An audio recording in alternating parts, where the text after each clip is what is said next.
Hey, welcome to another episode of Tech Talk with Eric. Today, we're going to look at how to debug an AWS Lambda function using the SAM CLI and VS Code. All this is going to happen local on your machine, so no need to provision any resources in AWS. So what do you need to get started? You're going to need VS Code, Python, the AWS CLI, the AWS SAM CLI, and Docker. You don't really need to know much about the AWS CLI, SAM, or Docker at this point. Those are tools that are just going to be needed within VS Code to launch the debugger. Docker is basically going to be used by the SAM CLI in order to load up the AWS Lambda function environment to allow you to inject your function into that environment and then walk through it locally. So again, you really don't need to know much about it, but they need to be there in order for this to work. So what are we going to do? We're going to create a very simple Lambda function, and then we're going to wire that up through the launch configuration inside of VS Code. And once that's ready and that's working correctly, we're going to be able to basically launch our debug environment and let the Lambda execution environment load our code, and we can walk through it line by line. It's a very nice tool to have if you're trying to figure out what's working and how it's working with inside of the Lambda execution environment. Essentially, you're running what would normally be in AWS on your local machine. Okay, so at this point, we just want to fire up VS Code. We're going to come in here. And we're going to keep this very simple. We're going to keep a very simple directory structure. We're going to start off with just our source, and we're going to create a single Lambda event handler here. If you have fairly complex event handlers and structures and functions, common packages that you're using, and maybe using Lambda layers. We're not going to cover that in this one because I do want to give a basic overview on how to wire this up. That's going to be covered in 2 episodes from now in episode 5. We're going to look at Lambda packages and layers and how to wire all that up so that you can debug that locally as well. But just so we can get our feet wet to kind of do the crawl, walk, run, we're going to start off very simple, and we're going to have our app.py, which is a standard naming convention for our Lambda function. And then we're going to have our actual Lambda handler. And in here, we have our 2 parameters. We have our event parameter and our context parameter. These are the main requirements that we have for our handler. The event is going to contain the payload information that you send into it. If it is being called by another resource such as API Gateway or SQS, you're going to have some of that information in there as well with your event context. We're going to go over that one in the next episode. So we're going to kind of build on these. Here we're going to do some very basic, very simple, and then we'll take it to the next level for more complex event patterns and payloads. And then we'll get into the more complex directory structure by episode 5 and look at Lambda layers as well. But for now, let's just take a look at if we execute this, we'll have our event. And we'll do our event here. Go ahead and print this here again. And this we'll print out what the context is. And then we'll do a quick response. And we'll do the standard pattern of what our status code is. And that'll be by default. We're going to set as 200. That assumes everything went well. And then what is the body of our message? And we're just going to say hello from Lambda, something simple, which I believe is the kind of the default one that happens when you create a Lambda function from the AWS console as well. Okay, so that's all this is going to do. It's going to print out the event, it's going to print out the context, and then it's going to create a response. Okay, so that's pretty simple. Next thing we need to do is looking at how we do our launch configuration. So there's a few ways we can do the launch configuration. One is if you don't have one already, you can come in over here to your debug. You can say create a file, create a JSON launch configuration, and then it will create that file. You could say, select the Python file, and then that way it's kind of default configuration that allows you just to run any Python file that you're actively working with inside the editor. If you don't have it already installed, or if you don't have a launch configuration file already created, again, you can do it here. You can also sometimes do it from here as well. we're going to need to do two things to make sure that this shows up for you. We're going to have to do our command prompt, and then we're going to look for AWS SAM CLI. And we're going to see if it detects the SAM CLI. Now, if you don't see this information right now, there's a couple things you need to do. One is you need to install the AWS CLI. You don't necessarily have to have the SAM CLI installed first. But if we come in here and if you've got AWS version, if we look here, if this comes back and you're good and you see it, but you still didn't see what I saw a moment ago, you need to make sure that you install the extensions here. So you just come over to your extensions, you search for the AWS toolkit, and you'll need to install that. Once that's there and it's part and it's also installed and it's enabled, then you should, from the command palette, be able to see the AWS options here. Now, one thing you can then do is say, let's detect to see if the SAM CLI is available. And it should come back, depending if you've got the SAM CLI installed, it's going to say, okay, I see it, we're good. If not, it should give you the option to go ahead and install it from here. It's got some pretty cool built-in features for that. If for some reason that does not work, then you can follow the example repo that we have labeled as episode 0 that shows you how to manually install all of these tools.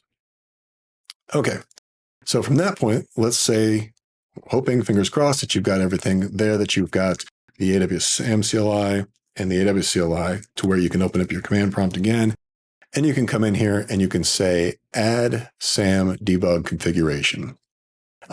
Sometimes this works for me and sometimes it doesn't. And so, it's hard to say if it's going to work for you or not, but let's see what happens here. I'm going to go ahead and select it. It did not on this particular one.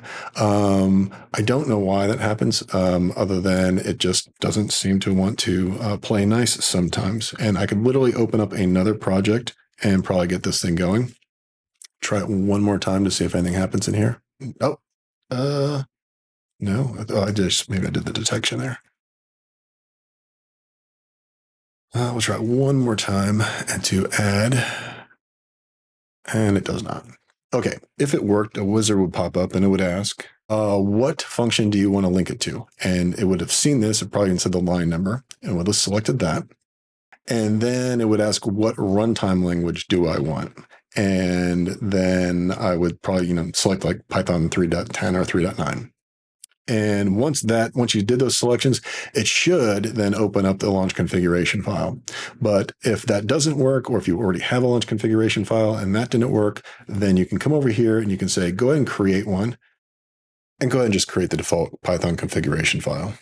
That means that any file that's a Python file, I can run this command against this debugger command, and it would run that Python file. So it looks something like this. This is not setting the SAM up. This is just getting a configuration. I'm going to come back over here and see if maybe now that I've got the configuration, if it'll figure that out or not. Let's just try this again. And if it doesn't, I'm going to show you how to manually set it up. So there we go, add SAM debug configuration. Nope.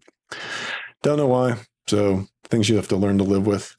I'm going to come over here. I'm going to select my launch configuration. I'm going to say add configuration.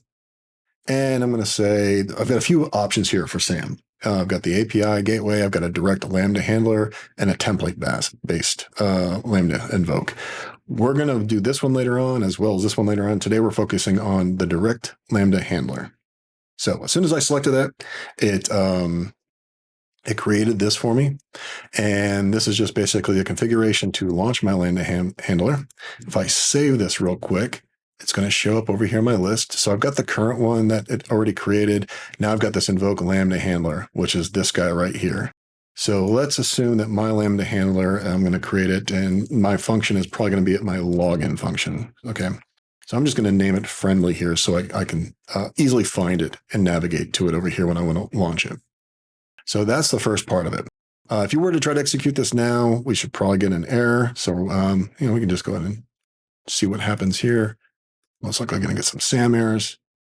Oh, it's actually trying to do the current file. Let's do, which you can't run a current file to a JSON. Okay, cool. So we're getting some errors here. It doesn't know what's going on. One of the first thing it says, oh, I don't know what your target runtime is. And so here's a list of the runtimes that are available. if you were actually able to run this from within the Python file and it created this for you, it would have only listed Python runtimes. But since we're inside of a configuration, it really doesn't know, what file we're going to be pointing it to yet. So we can just say, we can select from the Pythons that are available. I'm going to select the 3.10 here, and that goes right here in this runtime. Still need to configure these two here. So, but I'm going to just see what happens if we try and debug this now, just so in case you get these same errors, you can see and follow along. Don't get any error here, but it looks like, oh, it is actually trying. So it's trying to restart the debugger right now. Should probably get some errors. Yeah. So here we're going to get bad handler, function handler, not enough values to unpack. It has no idea what this is because it's looking at this guy. What we need to do is we need to map the Lambda handler to an actual function. And the handler just needs to be the file name and whatever the handler name is. That's kind of the standard convention for this. So again, Lambda handler needs to be app and then the function name. So whatever you name this file name, if this file name was foo, this would be foo. If your function name was bar, this would be bar. So if you had foo and bar. In this case, I'm following the standard naming convention. I've got app, I've got Lambda handler. So I use the app.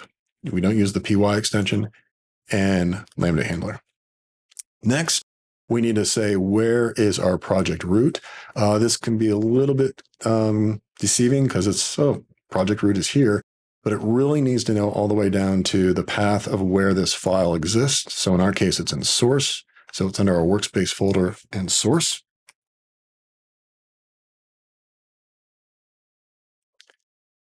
All right. So this is pretty much everything we need. We also have a payload here that we can pass some information in, and we have two options here for this payload. We can either do a JSON or a path. We're going to do JSON just to start, and we're going to show that, what this looks like as just a basic JSON. Now, as you get a lot more JSON going on and you start working with bigger payloads, I like to use the path, and I'll show you how to do that in just a few moments. But in this case, we're just going to say, we're going to pass in again, this is going to be a login, so we're expecting a username. And again, if you've been following along on my other ones, I'm a big fan of Marvel, so we're going to use Tony Stark. And his password is going to be very vanilla. Tony Stark does not have a good password policy. Okay, here we are. This is basically what we need to do. And so next thing we need to do is simply launch it. And the moment of truth comes to see if we actually have this set up correctly. What we want to do now before we do launch, I want to just set a breakpoint in here so we can launch it and debug it and see what's going on. So that being said, let's go ahead and kick this off. We're going to set the login one that we have here, and we'll just make sure we have it selected at the top here. Yep, good to go. And we'll debug. Now it does need to, it's basically doing a cold start. So it's going to kind of load that Lambda or the Docker environment. If you get a Docker error here, you might see that, hey, Docker is not installed or started. So you do need to have Docker up and running. You don't need to really know anything about Docker. All this is going to be handled for you behind the scenes. It just needs to be able to load that image, run that container, and then that's where it's pretty much going to be injecting your Lambda function handler into that runtime environment and wiring those guys up for you. Okay, so what we have over here, we have our event that's coming in over here. So those are the event values that we set up in our launch configuration. You can also see some of that information over here too, if you're used to these local variables and debuggers. Same with the context. I think it's easier sometimes just to hover over here and find them. So you can see we got a lot of cool information coming in. We can now see what the request ID is. If any cognito information is being sent into it, we can look at the function ARN, where it's coming from. Hypothetical, we have a fake account here. If this is being sent to a log group, we have this information, the memory limit that's being set to on here right now. So a lot of pretty cool things that are going on with inside here that we can now debug locally. So again, right now, very vanilla function. I do have an event, I have a context, I have a status code, and I'm just going to get this information. I'm going to print it out. And I went ahead and I was stepping one at a time. I'm actually now inside of that, the event engine or handler, the request handler. So I don't really need to be in here. I just want to show you that if you do step into all this extra code, you can do that. But if you really just want to focus on your code, you just kind of get out of there. But if you really want to see the understandings of how the Lambda event handler works, you can kind of walk through that code yourself. Okay, so what we did, we printed out our event, our context, which we see down here. The event had this information in it. Context had all this information in it. And then we were able to, respond back with our hello world lambda. So pretty cool. Now, if we want, we can do a little more information on that. If we need to say, get some of that information out of it. So maybe we need to get our username out of it. We can do our event and a get on it. And we will pass in, let's see, we have a username as the key. And we'll maybe default that to none. And then we can do the same thing with the password as well. And this is my variable name. This is the name from my JSON payload. So just to show you this, they are different. So if we have maybe say PWD, because pass is one, but so say reserved word in here. So we can say password. So again, variable names here, JSON payload names here, which will match with whatever I'm passing in down here. So JSON and the event. This isn't giving us any IntelliSense because it doesn't, it's just a parameter of event. The event is a type of dictionary. So if we want to give it a little bit of a syntax help, we can say it's going to be a dictionary, and then this will light up yellow, and VSCode or whatever color that indicates for you that it is actually a known function versus just didn't know what it was before.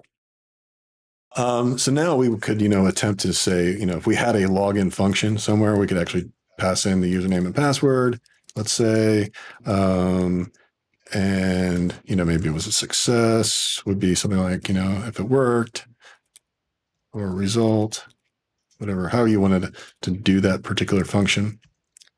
And based on that, then we could say, okay, they did log in or they didn't log in. In this case, we're just going to say hello. And we'll put in their username from Lambda. So again, we're going to keep this very simple just so you can see how this is wired up. Okay, so now let's go ahead and we can test this out and we can rerun this again. And again, the cold start does take a couple of seconds. Yours first time doing this could take longer, especially if it needs to download the image, but just have to have a little patience, grab some coffee. Okay, so it printed out that. Now we're gonna get the username and password. See if I did that correctly. Yep, I got Tony Stark. I got the password of 1234Z, and now I'm just gonna spit out a response here. And again, this is a very, very simple example. And I just wanted to show you how to wire this up so that way you can start playing around with debugging Lambda functions locally, and you don't even need an AWS account. You're not provisioning any resources. All this is happening on your local machine. Last thing I just want to show you that if you do start getting some more complex payloads, such as this one's pretty simple, but if they start getting pretty big, pretty fast, just want to show you that you can offload those into, say, into a file. So let's just do this. I'm going to copy the exact same thing. And then I'm just going to say that this is Lambda login 2 for whatever reason. Lack of good naming conventions here. I can copy this. Let's say you also reuse some of these same payloads, in a test directory. So this would be a good place where if you had something and you had tests going on, and maybe you put in some payloads here. And again, we'll do a Tony Stark login or something like that.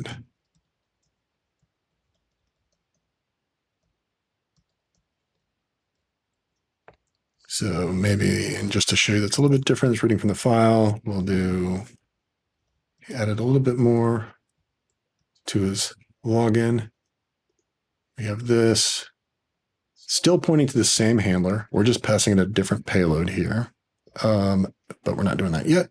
We need to do that now. So again, this right here, they're the same. We need to just change this to path. Oops, path.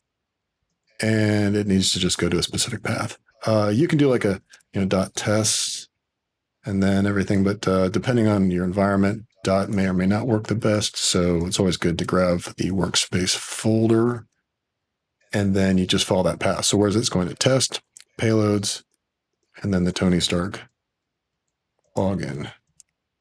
So test, payloads, I can spell. And then our Tony Stark login.json. Okay. So assuming we did everything correct there, we can come back, make sure we got our breakpoint. Yeah, we got one here. We're good.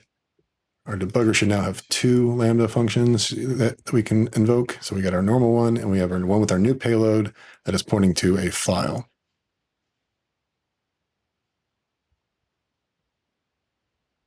And again, it takes a couple seconds for this. This is basically a cold start every time we do this. And we're coming in, and we can look at our event, and we have the pass 1234Z, which is the one we're loading in from the file. So again, just the reasons to do that is right now, this is super simple as far as the payload's concerned. But in our next episode, when we start looking at API gateway payloads, maybe SQS payloads, we're going to see that they are really big. And I just like trying to keep these configuration files as small as possible, because imagine if you just had a ton of parameters in here. Now, granted, you can come in and collapse these, but they just get kind of unwieldy after a while if you have too many JSON payloads in here when you could otherwise reduce it by pointing to a file. Okay, so again, this is keeping it simple, and we're going to wrap this episode up with this. Hey, thanks for watching. Hopefully you learned something new. Please like and subscribe. That way you'll be notified when new episodes are dropped. Speaking of which, our next episode, we can take a little bit deeper dive into what we were looking at today. Now that you've got some fundamentals, we'll take a look at a little more complexities in the launch configuration. We'll also take a look at complex payloads that you can pass into your Lambda event handlers and how to parse that more complex payload. So please like and subscribe, and I will see you next time.